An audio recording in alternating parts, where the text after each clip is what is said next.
ஒரு கான்ட்ரவர்சிக்காக அந்த சாட்டை அடிக்கிறத மட்டும் அதை கட் பண்ணி மீம்ஸ் அது இதுன்னு போட்டாங்க. ஏன்னா உங்களுடைய போதைக்கு என்ன ஊறுகாய்க்கிறாங்க தயவு செஞ்சு. அவர் வந்து மலை அண்ணாமலை, ஆனா நானு கூல். திரு அண்ணாமலை அவர்கள் தமிழகத்திற்காக போராடிட்டு இருக்காரு. இந்த கூல் சுரேஷ் தமிழ் சினிமாக்காக போராடிட்டு இருக்காங்க. அண்ணாமலை சாருக்கும் நான் பண்ணதுக்கும் எந்த ஒரு ஒற்றுமையுமே இல்லை, புரியுதுங்களா? 2026ல் பிஜேபியும் கூல் சுரேஷ் கட்சியும் தமிழக வெற்றி கழகமும் இணைந்து தமிழகத்திற்கு ஒரு நல்ல விஷயங்களை பண்ணலாம். விஜய் சார் அங்கே போய் தாங்க ஆளுநரை பார்த்தாரு. நான் ஒரு தடவையும் உங்களை மாதிரி ஆளும் தன்மை உள்ள ஆளுநர்களை பார்த்துட்டு தான் இருக்கேன். பிக் பாஸை பற்றி கேட்காதீங்கன்னு பல தடவை சொல்லிட்டேன். ஆனால் நீங்கள் வந்து நான் எங்கே போனாலும் பிக் பாஸை பற்றியே தான் அந்த கேள்வி கேட்டுட்டு இருக்கேன். அந்த பிக் பாஸில் ஒருத்தனோட ஃபோட்டோவை எடுத்து அப்படி இதை வச்சு நெருப்பை வச்சு எரிக்கிறாங்களே அப்படின்னா என்ன அர்த்தாரு? அப்போ அவனை சாவடிக்கணும்னு நினைக்கிறீங்களா? நம்ம விஜய் சேதுபதி அவர்கள் அவரை கூட்டிட்டு போய் அங்கே போய் ஹோஸ்ட் பண்ண வச்சு கெட்ட பேர் வாங்கி இப்போ வெளியில் அனுப்புறதுக்காக நீங்கள் இந்த வேலை பார்த்துட்டு இருக்கீங்க. அந்த பிக் பாஸ் 9லாம் வரவே கூடாது. அந்த சனியை ஒழியணும். எனக்கு கூட தான் பாதுகாப்பு இல்லை. இவன் என்னை பின்னாடி உரசினே இருக்கிறான். இவன் யாருன்னே தெரியல. நீங்களே சம்பாரிச்சுக்குங்க. நாங்கள் தியேட்டர் வாசலில் வந்து கத்திக்கிட்டே இருக்கணும். நீங்க அநேகமா பாகிஸ்தானை சேர்ந்த தீவிரவாதியா தான் இருப்பீங்கன்னு நினைக்கிறேன். எதிரி குதிக்கிறதுக்கு நான் ஹீரோயினா? நல்லா வியூஸ் வந்து எல்லாரும் நல்லா சம்பாரிங்க. நான் தியேட்டர் வாசல்ல இந்த கத்திக்கிட்டு இருக்கேன். இப்போ போன வாரம் பார்த்தீங்கன்னாக்கா அண்ணாமலை சார் அந்த சாட்டேரி ஷோப்போ என்னையும் சேர்த்து இணைச்சிட்டாங்க. அது வந்து ஆக்சுவலாக எனக்கும் அந்த சாட்டேரிக்கும் சம்மந்தமே இல்லை. நான் வந்து படத்துக்காக ஒரு ப்ரமோஷன் பண்ணது தான் அது. அதாவது என் மீது மிகுந்த பாசமும் நானும் பாஜக தமிழக தலைவர் திரு அண்ணாமலை ஐயா அவர்களும் ரொம்ப பாசம் உள்ளவங்க. தயவு செஞ்சு நீங்கள் அது இதுன்னு எதுவும் சொல்லி எங்களோட நட்பை பிரிச்சிடாதீங்க, சரிங்களா? இது வந்து உலகத்துக்கே தெரியும். எந்த இடத்துல அண்ணாமலை சார் என்னை பார்த்தாலும் நான் அவரை பார்த்தாலும் உடனே வந்து கட்டி பிடிச்சி என்கிட்ட பேசுவார். அப்படி ஒரு பாசம் உள்ளவர் அண்ணாமலை சார். நீங்கள் வந்து உங்களுடைய போதைக்கு என்ன ஊறுகாய்க்கிறாங்க தயவு செஞ்சு. அப்படி உங்களுக்கு அரசியலில் அவர் கூட மோதணும் அப்படின்னு நினச்சினாங்க, நீங்கள் நேரடியாக மோதுங்க, சரிங்களா? என்னையை வச்சு தயவு செஞ்சு பகடக்காயாக பயன்படுத்தாதீங்க, புரியுதுங்களா? அவர் வந்து மலை அண்ணாமலை, ஆனால் நான் கூல், சாதாரண கூல், அவ்வளோதான். அவர் மலை அண்ணாமலை சாதாரண கூல், அவ்வளோதான். அதனால் தயவு செஞ்சு நீங்கள் வந்து ஏதோ ஒன்று உங்களுக்காக ஒரு கான்ட்ரவர்சிக்காக நிறையா பேர் அது கட்சிக்காரங்களாக இருந்தாலும் சரி, இல்லை மீம்ஸ் போடுறவங்களாக இருந்தாலும் சரி, அந்த மாதிரி யாராக இருந்தாலும் நீங்கள் வந்து நான் என்ன பண்ணணும் அந்த விஷயத்த போடாமல் அந்த சாட்டை அடிக்கிறத மட்டும் அதை கட் பண்ணி மீம்ஸ் அது இதுன்னு போட்டாங்க. ஏன்னா அவர் அண்ணாமலை சார் வந்து அவர் வந்து தமிழகத்துக்காக போராடுறாரு. பிஜேபி தமிழக தலைவர் திரு அண்ணாமலை அவர்கள் அவர் வந்து தமிழகத்திற்காக போராடிட்டு இருக்காரு. இந்த கூல் சுரேஷ் தமிழ் சினிமாக்காக போராடிட்டு இருக்கான், புரியுதுங்களா? தயவு செஞ்சு அதையும் இதையும் சேர்த்து உங்களுடைய போதைக்கு என்ன ஊறுகாய்க்காதீங்க, தயவு செஞ்சு கேட்டுக்கிறேன். அது மட்டும் இல்லை, அன்னைக்கு நடந்த சம்பவம் நான் வந்து ஒரு தடவை படம் பார்க்க வரும்போது நீங்கள் பார்த்துருப்பீங்க. யானையில் வருவேன், குதிரையில் வருவேன், பால் அபிஷேகம் பண்ணுவேன், பன்னீர் அபிஷேகம் பண்ணுவேன், மண் சோறு சாப்பிடுவேன், ஆடு எடுத்துகிட்டு வருவேன். இப்படி எவ்வளோ வித்தியாசமான விஷயங்கள் பண்ணுவேன். அந்த மாதிரி அன்னைக்கு அந்த விஷயம் நான் சாட்டையடி பண்ண போகிறேன் அப்படின்ற விஷயத்த நான் ஆக்சுவலாக போன வாரமே அதுக்கு ஒரு வாரம் முன்னாடியே அதை நான் வந்து பிளான் பண்ணி வச்சிருந்தது தான் அது, சரிங்களா? அதனால் அண்ணாமலை சாருக்கும் நான் பண்ணதுக்கும் எந்த ஒரு ஒற்றுமையுமே இல்லை, புரியுதுங்களா? நான் வந்து இது பண்ணி முடித்ததுக்கப்புறம் தான் ப்ரெஸ் மீடியா பீப்புள்ஸ் அவங்க சொன்னாங்க, ஆனால் இதே மாதிரி தானே அண்ணாமலை சாரும் பண்ணியிருக்காங்க. எனக்கு அப்படியே ரொம்ப மனசே உடஞ்சி போச்சு. ஏன்னா அவர் வந்து அவருடைய போராடும் குணம் பார்த்தீங்கன்னாக்க அவர் வந்து ஒரு சாமிக்கிட்ட போய் போராடுறாரு, புரியுதுங்களா? அவர் வந்து சாட்டை அடித்து சாமிக்கிட்ட வந்து அவரோட குறைகளை சொல்கிறாரு. அப்படி ஒரு விஷயம் அண்ணாமலை சார் பண்ணியிருக்கும்போது அதையும் என்னையும் சேர்த்து வச்சு எனக்கு மனசுக்கே வந்து ரொம்ப கஷ்டமாக இருக்குது. ஏன்னா சில பிஜேபி நண்பர்களும் தொண்டர்களும் எனக்கு ரசிகர்களாக இருக்காங்க, புரியுதுங்களா? எங்களுடைய அந்த நட்பை வந்து தயவு செஞ்சு நீங்கள் வந்து மீம்ஸ் அது இதுன்னு போட்டு தயவு செஞ்சு பிரிச்சிடாதீங்க.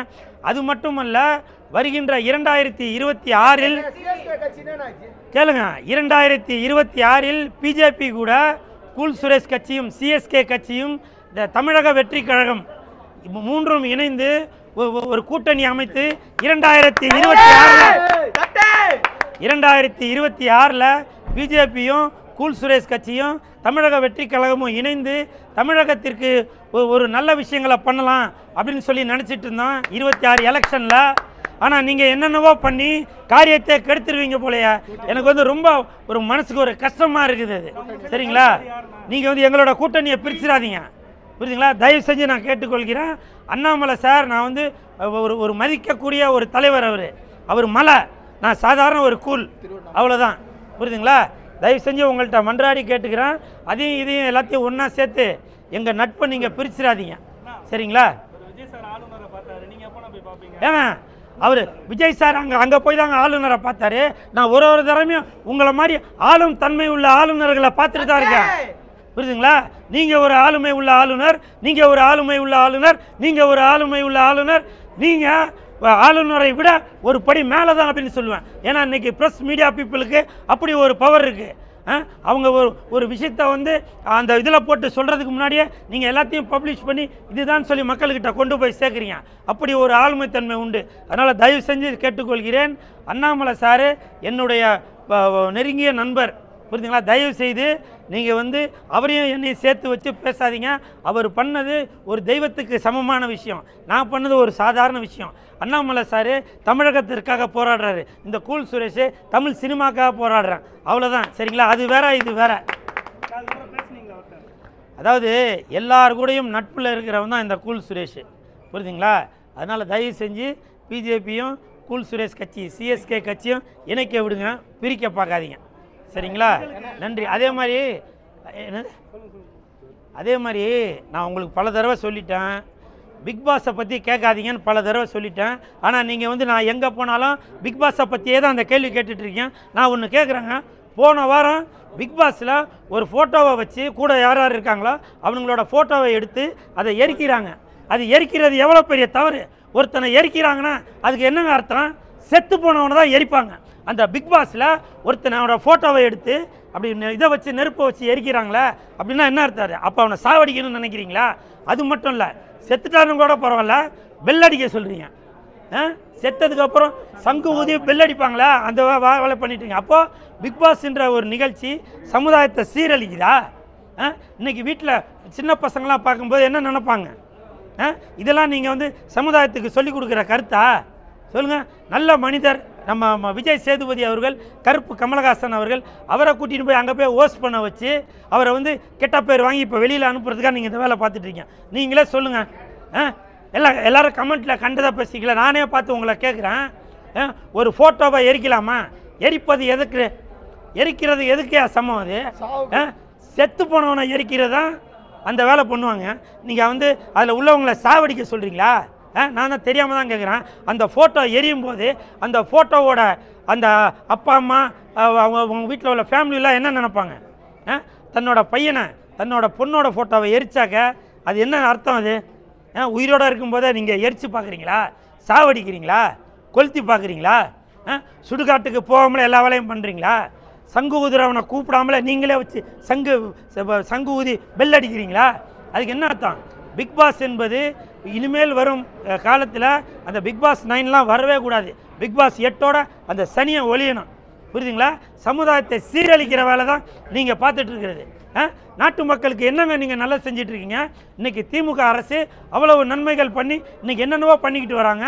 ஆனால் இப்படி ஒரு அநியாயம் பிக் பாஸ் மூலமாக, கருப்பு கமலஹாசன் விஜய் சேதுபதி மூலமாக பல வேலைகள் இப்படி நடந்துட்டுருக்க.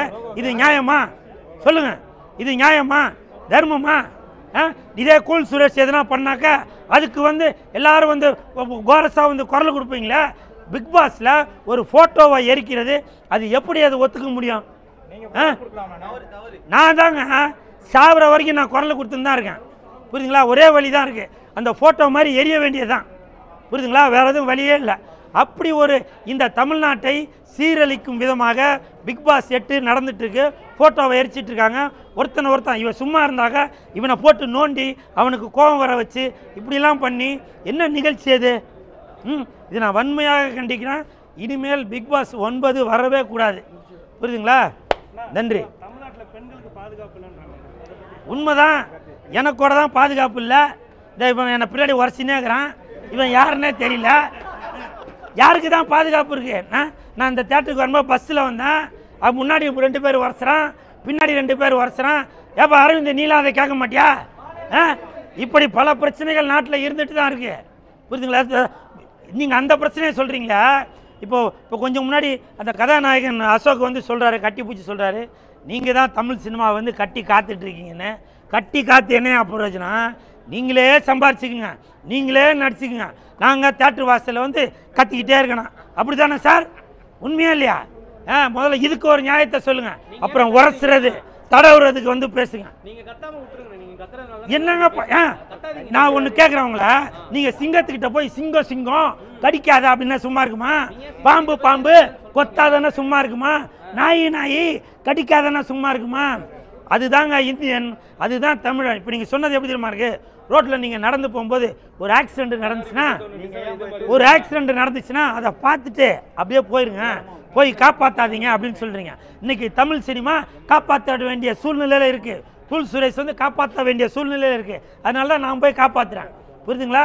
நீங்கள் அநேகமாக பாகிஸ்தானை சேர்ந்த தீவிரவாதியாக தான் இருப்பீங்கன்னு நினைக்கிறேன். எனக்கு கமெண்ட்டில் நீங்கள் பேசும்போதே தெரியும், பாகிஸ்தானை சேர்ந்த தீவிரவாதி தான் நீங்கள். புரியுதுங்களா?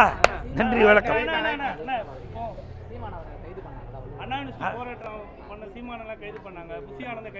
ஆமா, எல்லாரையும் கைது பண்ணிருக்காங்க. என்ன ஏன்டா நான் கைது பண்ணல? அதான ஆசை. பாருங்க, என்னது அன்னைக்கு நான் தெரியாம போயிட்டு நான் வந்தது கூட என்ன வெளியில விடுங்கன்னு நானே சொல்லி எகிரி குதிச்சு வந்தேன். பாத்தீங்களா நீங்க? பிக் பாஸ் பாத்தீங்களா? எகிரி குதிக்கிறதுக்கு நான் ஹீரோயினா? சொல்லு. நீங்க கண்ணுல விளக்கண்ணைய ஊத்திட்டு வெயிட் பண்ணுவீங்க. நான் எதுக்குப்பா எகிரி குதிக்கணும்? இந்த எகிரி குதிக்கிறது, துள்ளி குதிக்கிறது, தாவி குதிக்கிறது, கூச்சு கூச்சு பண்றது இந்த வேலை நான் பண்ண மாட்டேன். அதான் நானும் சொல்ல வரேன். நீங்க சில ரொம்ப நன்றிப்பா, தேங்க்ஸ் சொல்லிட்டாரு. வரேன் போதும்பா. இல்லை சார், நீங்கள் என்ன ஜெயிலுக்கு போகாமல் விட மாட்டீங்கன்னு நினைக்கிறேன். நல்லா வியூஸ் வந்து எல்லோரும் நல்லா சம்பாதிங்க. நான் தேட்டர் வாசலில் இந்த கத்திக்கிட்டு இருக்கேன். நன்றி, வணக்கம்.